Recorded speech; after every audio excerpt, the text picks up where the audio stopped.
Hello there everybody, welcome back to another Lost Ark video. I guess today isn't a Lost Ark video, but it is Tuesday. You already know, if you're here, what this shit about. We on the Lost Ark subreddit, we looking at the top posts over the last week. As far as posts go, I haven't done too much pre-jacking it. I haven't pre-jacked it too hard. But they did just drop, before me recording this, the May update announcement, Eyes on Arcasia.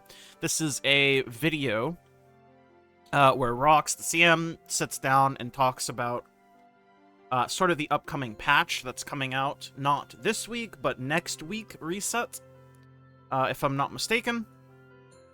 But there is something small that I wanted to show from this, and let me turn off the bump and music just so we can listen to this together. I'm just gonna blast your ears out. Hopefully it's not too bad, but New reveal, May will also bring forth an ELIXIR and Transcendence boost event, which will support players in more quickly progressing through these new systems and help you more quickly gain some of those endgame power spikes. I know a lot of players will be excited for that because we've seen a lot of feedback on those new systems. So be sure to check out the patch notes when they drop on May 24th for more details and to see everything else that's going to be coming with the update. so I'll stop her right there. May 24th is not when the update's coming out. She misspoke there. That's the update's obviously coming out on the Tuesday, so the patch notes will come out on the day before the patch. So likely expect the patch notes to be Monday. That's just usually how they work. But the main thing to discuss there, obviously, is the ELIXIR/Transcendence support event. I think that's very noteworthy, and it's a good thing, because even they mention, she mentioned specifically, but I say they because obviously she's reading off a script. They listen. They've been listening to people bitching. And honestly, bitching is a very good thing when done correctly, but a very bad thing when done incorrectly. But voicing discontent with certain systems is always the way to do things. Obviously, you don't have to be like a sour piece of shit about it, but saying, hey, these systems are not very good, we need some sort of changes to them, whether it's changes directly to the system or events that give us tons of free shit. Like, something needs to be done to make these systems enjoyable. Leave it on them to figure out what the fuck they want to do about it, but I think that's very, very good. A very, very good thing. And I'm interested to see what ends up happening. If you want to watch the rest of this video, I will link it in the description. I'm not going to watch the whole thing, because obviously if you want to do that, you're free to do it on your own, if you haven't already, which I assume most of you probably already have. But this video will be in the description. As far as that goes. Now, let's take a look at the other things that have been popping up on the top past week of the subreddit. We don't really have anything I should say substantial. It's mostly just a chill week, but obviously there are some threads. This is one that I wanted to read. There's also another one that I wanted to read.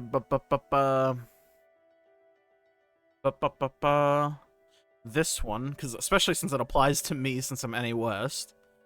We'll take a look at this one too, and this one, maybe this one. We'll see how we feel. Reminder, you're playing a free-to-play, pay-to-win MMO in its non-primary region. Many of the problems you have with the game are features, not bugs. The inconveniences weren't created by accident. 2, the game is free to play and is receiving free content updates indefinitely. That means their intent as a business model is to monetize various dimensions of the game indefinitely. If you are playing the Western version, you are not the primary region or audience for Smilegate's game. Not only is there an imperfect feedback loop due to language barriers and middlemen, AGS, Smilegate is also less incentivized to prioritize addressing concerns specific to the West. Given the above, the game does not cater to Western ideas of fairness in gaming, and has no issue being transparently pay-to-win. There is no slippery slope, and the dam was broken long ago on what they're willing to monetize. Feeling the need to play the game like a job, being overburdened by numerous RNG gold sinks, feeling psychologically pressured to meet an arbitrary bar and party finder, or like you must do the newest content week 1 are all by design. Do I say this to detract from anyone's fun? No. At best, this game is fantastic. The combat and raids are top-notch and thoroughly enjoyable. That being said, some of the community has an unhealthy relationship with this game and needs to take a step back and evaluate if it can ever become the idealized MMO they are fighting for. Don't fall victim to the sunk cost fallacy and take a break, indefinite or otherwise, if you need it. So I think overall, I agree with most of this post, though I do think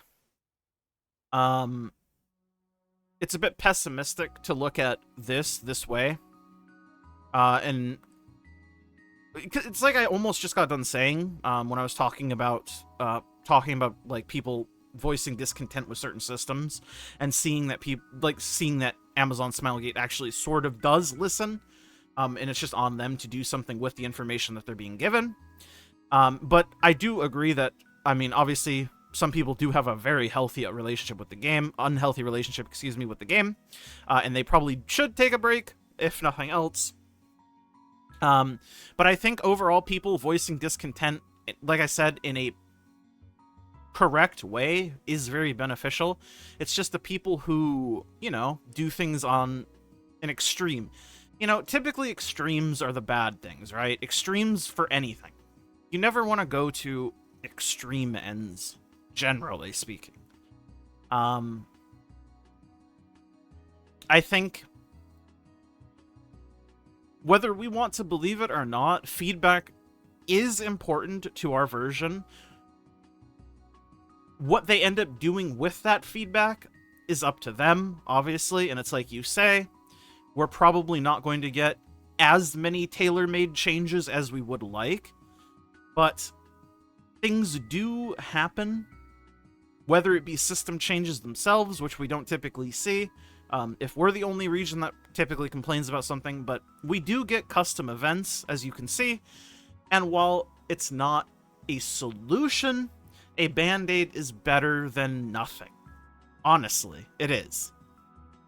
If there's always some sort of, like, Transcendence or Elixir event running for people, if there's always an Express event running for people, if there's always, like, a path to Theamine, a path to Soul Eater event type shit running, I think that's a good thing.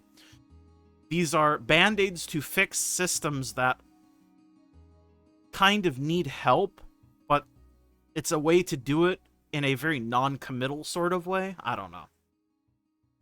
But I think my point is, especially since it's a video game, something is better than nothing. Having a static is the #1 hack you can use to get ahead in this game, as it drastically prevents gatekeeping and saves your time in Lobby Finder. Having patience and not FOMOing is the quickest path to being rich. Game is a marathon, not a sprint. Any attempts at sprinting come at the cost of large amounts of gold, only available to swipers. Trying to sprint while not swiping is the biggest cause of frustration surrounding gold sinks. It is a misconception that everyone swipes, and therefore you need to too. It is possible to keep up without swiping by playing smartly with your gold. If you're trying to catch up, it will be a long road ahead of you. I think this is also pretty good information for what it's worth. Though I do think having a static, especially for farm raids, is like not something that really can happen. Or if it can, it's just obnoxious to have to schedule around. And I know I'm not the only one who feels like having some sort of static group is not necessarily a negative, but I don't prefer to have a static for farm raids. I don't mind having a static for new raids, obviously. I think that's a smart thing to do, especially since, you know, get people prog together that you like, play with, etc. But for pug raids, I mean, you're expected to... I say the word expected very lightly here, but you're expected to do 3 times 6 raids every week, right? Because that's the cap. So realistically, they foresee you doing that every week. And having a static for 18 raids a week seems kind of wild. Especially when you're blocking out chunks of 7 other people's days in addition to your own day to group up to play these 18 other raids. It's just... I don't think it's feasible. It wouldn't be so much of a problem if certain dungeons didn't have such a problem with finding groups. stuff specifically like Hard Voldus still has a very bad time finding groups. And then you also have things like on the opposite spectrum, the lower end things at this point, things like Hard Mode Triangle, where it's the opposite, where there's a lack of good DPS doing those runs typically, and it's oversaturated with supports. For Hard Voldus, it's the opposite. There's no lack of good DPS, but there's a lack of good supports, or supports in general, period. Lobby Simulator is a huge problem. And that's why you can typically find people that you want to play with, statics, for example, for specific raids, which I don't disagree with that. But I think finding them for every single raid, every single week, is just, it's too much. I don't know how you fix this problem, because this problem is just inherent to games in general. But, yeah. As far as the other part of this man's comment, like I said, I think it's pretty accurate, pretty good. I do think maybe this is a bit of an untruth. What it really comes down to, in addition to being smart with your gold, is also just getting lucky. No amount of being smart with your gold and trying to play the game at, like, a normal pace will make up for you pitying every piece of gear, for example. Like, especially now with Transcendence, you pitying every single level of Transcendence, you cutting elixirs, following a calculator, a mathematical probability, whatever the fuck, and still cutting dogshit elixirs. Luck plays such a massive factor in these systems, and I think that is the main problem. Because you aren't going to hear typically from the people who get lucky with these systems or get like average luck. You're only going to hear from the people who get massively unlucky. So it's going to seem like there's a lot more people getting massively unlucky than there are average or normal luck. But there is a lot of luck involved in these systems, right? And I think that is the main problem. And gold is the easiest thing to point at because you need it for everything. So it's easier to say we need more gold. And I think that's not a bad thing to say, because getting more gold would make these systems easier to navigate in it of themselves. But I think the systems are what need to be changed rather than the gold gain. But I don't know. I don't know, man. I yapped on this shit for way too long. I think the biggest problem is how this fits their game timeline while it doesn't fit the West. West is the same gold syncs with waitlist, downtime to accumulate gold. Yeah, I think this is generally the most respected sort of thing. I just want to congratulate North America West. A kingdom ruled by fear is a kingdom where you can do a chaos dungeon at reset. You guys have officially requested enough bot gold and mats for the bot machines to spin up so many that it stops people from doing daily content. Nice to see they relaxed some of the vetting for the first leaderboard over here. Gotta fill those spots with something. Stay classy, NA West. Yeah. I think bots have been exceptionally bad. I don't know about other servers, but they have been exceptionally bad on North America West again over this past week specifically, to the point where I'm getting multiple minute load screens sometimes, and we're talking at like 3 or 4 in the morning Western time. There is a lot of bots right now, and it's a problem, like a big problem. You can also see it here. Let's just hop over to the game. You can definitely see it over here at the currency exchange. Gold to blue crystals has went up almost 1,000 in the last week and a half, 2 weeks. As always, I typically try to look at that, plus a couple other factors like gems, to gauge how many bots are sort of in this ecosystem at the moment. It has definitely spiked back up. And this is something that I do wish they would make a statement on. Be like, hey, we're gonna do something. We acknowledge the bots. We're working on it. We can't say something else, right? I don't know. As the elected representative of NA West, and speaking for every single one of us, because we all believe and do the exact same things, I'd like to thank you for your praise. True, this guy is the representative. That's why I've upvoted him. Sorry if I'm a little out of the loop here, but is the botting on NA West really so bad that people don't even do the daily chores, or is that everyone bought Dungeon Chaos with impunity? Kind of alarming. What is implied here? The post is referring to the fact that at times you can't enter Chaos Dungeon anymore due to too many instances being open. Yep, most likely due to the amount of bots. There's also the fact that load screens just take multiple minutes sometimes because beep boop, beep boop. It's fun overall. It's peaceful to quit. I'm posting this to tell people who want to quit but are afraid to do it because they think they'll miss out on fun or future raids, lose progress, experience, or just gold. Don't worry, know that you won't waste anything other than time if it's not really fun. If you don't share much with your friends, or even worse, think that you only have this game to play and nothing else, quitting will perhaps help you realize if the game is really worth your time. That wasn't the case for me, and that time is now much better spent. This post is not here for those who really love the game and or think they don't FOMO. Good game to all. I hope they can help someone. I mean, yeah, I think this is maybe a little bit of a weird thread to post, just in general, but I think the message in it is, like, overall decent. And that message being,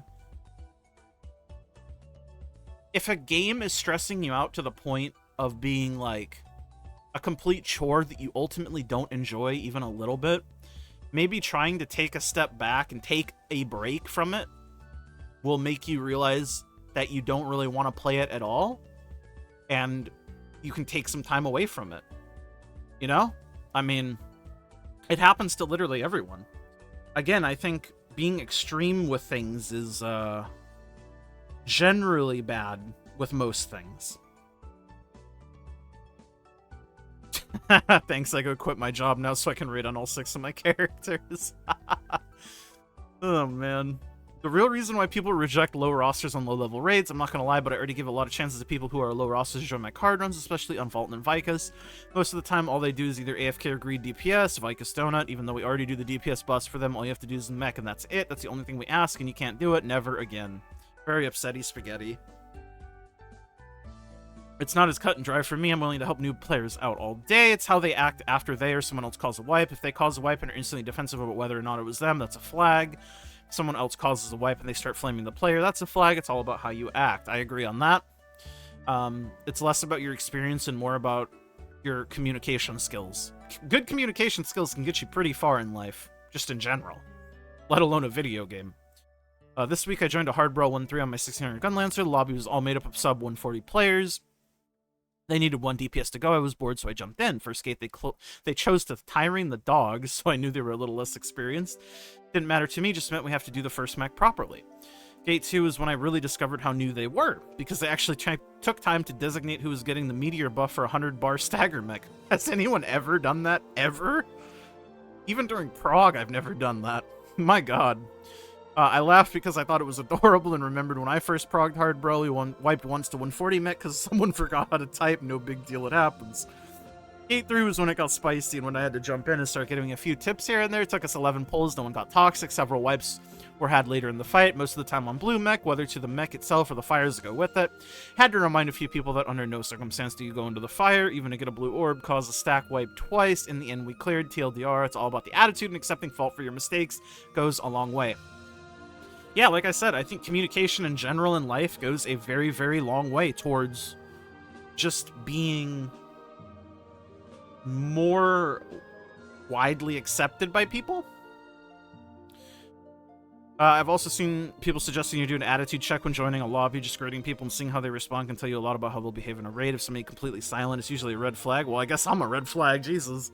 90% of the time, if you talk to me in a lobby, I'm probably not going to respond because I'm likely not looking at it. Shit, I'm a red flag, bro. Not always. Obviously, it's easy to miss messages in the lobby, like if you're tabbed out. Okay, that's fair. That's me. It's me. It should work well enough most of the time, though. But yeah, communication is key. Toxicity happens most commonly when people wipe and nobody takes responsibility for it. Even though I'm a vet, I still commonly make mistakes, but I immediately apologize and say what I did wrong, and the last time someone has been toxic to me was many months ago. Yeah, emotes are usually how I communicate, because a lot of the time I don't feel like typing. I'll usually drop somebody, like, you know, a nice little response and then give them an emote or two. The emotes in this game are pretty good, and they can be a substitute for words. Can they stop all the gold sinks? Pretty please, our version clearly is not ready for this. They need to change the elixir system urgently. Yeah, I think that's about it for this week's episode. We've been yapping for quite some time. I didn't realize. Thank you guys so much for watching, as always, and hanging out with me on this Tuesday. Thank you to all my YouTube members. Of course, consider becoming a member. I love you all. You guys support the channel a little bit extra. It means the world to me, because without you guys, I wouldn't be making videos, period. Truthfully. Nobody's gonna watch your stuff. But thank you, Remix My Life. I'm Nufu Airzyte. Clouded. Excuse me, not Clouded, but you're a G. It's Business Inner Diz. I'm outie. Bye.